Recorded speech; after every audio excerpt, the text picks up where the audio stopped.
Salut à toi et bienvenue dans cette nouvelle vidéo dans laquelle je vais donc te donner les différentes étapes de A à Z pour aller poursuivre tes études en Bulgarie. La Bulgarie est un pays de l'espace Schengen, c'est également un pays de l'Union européenne. Comme je vous ai toujours dit, étant en Bulgarie, vous avez donc la possibilité d'immigrer dans plusieurs pays.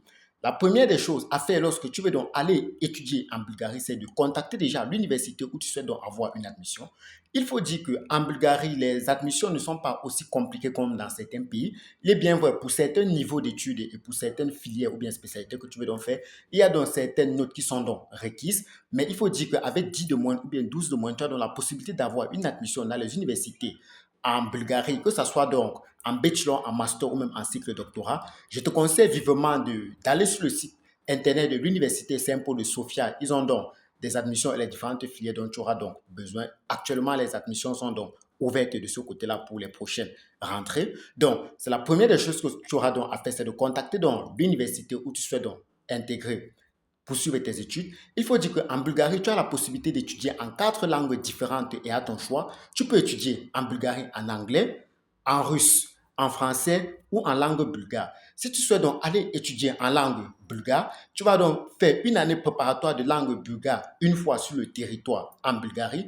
Si tu souhaites donc étudier en anglais, il faut donc te rassurer que tu as donc eu à faire tout ton cursus scolaire, que ce soit au niveau primaire et secondaire en anglais. Si tu les as donc fait en français, alors tu vas donc devoir présenter un test d'anglais, que ce soit donc le TOEFL, et c'est réciproque pour ceux qui veulent donc étudier en français. Il faudra que vous ayez donc fait tout votre cursus secondaire en français, ou bien vous allez donc faire un test de français qui peut être donc le TCF. Donc, ça dépend donc de vous. Donc, c'est donc la première étape qui sera donc de rechercher donc une admission dans une université en Bulgarie. La deuxième étape pour étudier en Bulgarie sera donc de constituer votre dossier, c'est-à-dire la traduction de vos documents qui doivent être traduits en langue bulgare par un notaire certifié. Après avoir donc traduit vos documents par un notaire en langue certifiée, vous devez également traduire vos documents ou bien légaliser vos documents auprès du ministère de l'enseignement supérieur de votre pays d'origine ou bien auprès du ministère de l'enseignement secondaire.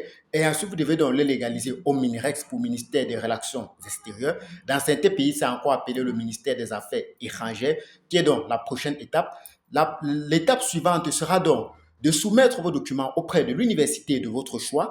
Il faut dire que les frais d'inscription en Bulgarie, dans les universités en Bulgarie, varient entre 70 BCG, qui est l'équivalent de 34 euros, dont les frais d'inscription varient entre 34 euros et 200 euros en fonction donc non seulement de la filière, de l'université, mais aussi de la spécialité. Une fois que vous avez donc soumis votre dossier auprès de l'établissement, vous allez donc patienter quelques jours une réponse venant de qui peut donc être soit positive ou négative en fonction de leurs critères d'admissibilité. Une fois donc que le document est donc soumis, vous allez donc patienter quelques jours pour avoir ce qu'on appelle une lettre d'admission et ensuite une lettre d'invitation. Et oui, il faut dire qu'en Bulgarie, on a besoin donc de la lettre d'invitation, comme pour ceux qui partent poursuivre leurs études du côté de la Russie. Une fois que l'école va donc vous soumettre votre lettre d'invitation, vous allez donc passer directement à la demande de visa. Comme je l'ai dit, les Camerounais prennent donc le visa au Nigeria, les Sénégalais prennent le visa au Sénégal, les Ivoiriens prennent le visa au Sénégal également.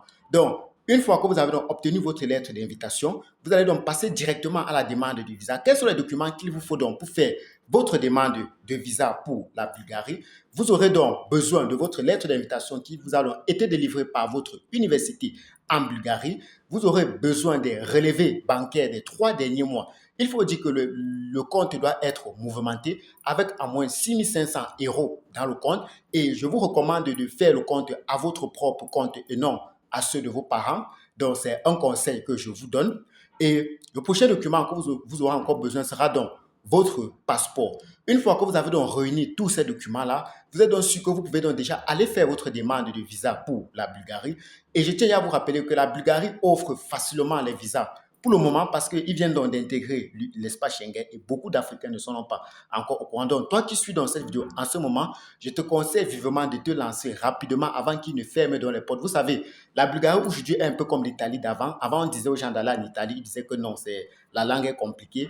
Or, c'est le même avantage que la Bulgarie vous offre donc aujourd'hui. Donc, une fois que c'est donc fait, je vais également vous rappeler qu'il y a certaines universités qui vont donc vous demander de payer dans la totalité des frais de scolarité après qu'ils vous aient délivré l'admission pour pouvoir vous faire la lettre d'invitation. D'autres universités vous demanderont donc la moitié des frais de scolarité et d'autres universités vous demanderont, en fait, ils sont peu. Rares sont les universités qui vont vous demander de payer sur place.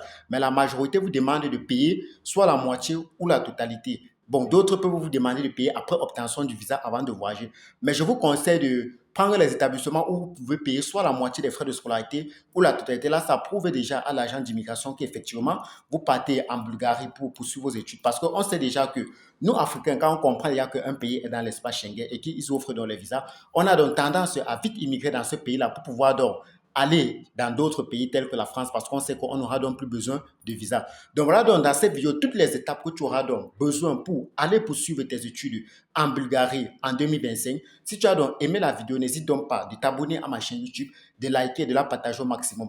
D'ailleurs, si tu as également besoin d'accompagnement pour ta procédure d'études, que ce soit en Bulgarie ou en Russie, si tu as besoin donc des admissions dans les universités en Bulgarie, n'hésite donc pas de me contacter. Comme je l'ai dit, je vais donc vous les mettre en description de cette vidéo le lien d'un site d'une université qui recrute donc les étudiants internationaux actuellement du côté de la Bulgarie. Vous partez simplement, vous regardez donc selon leurs critères d'admissibilité qui demandent leurs conditions d'âge en fonction de votre niveau d'études. Vous voyez donc si vous pouvez donc postuler à leurs différents programmes.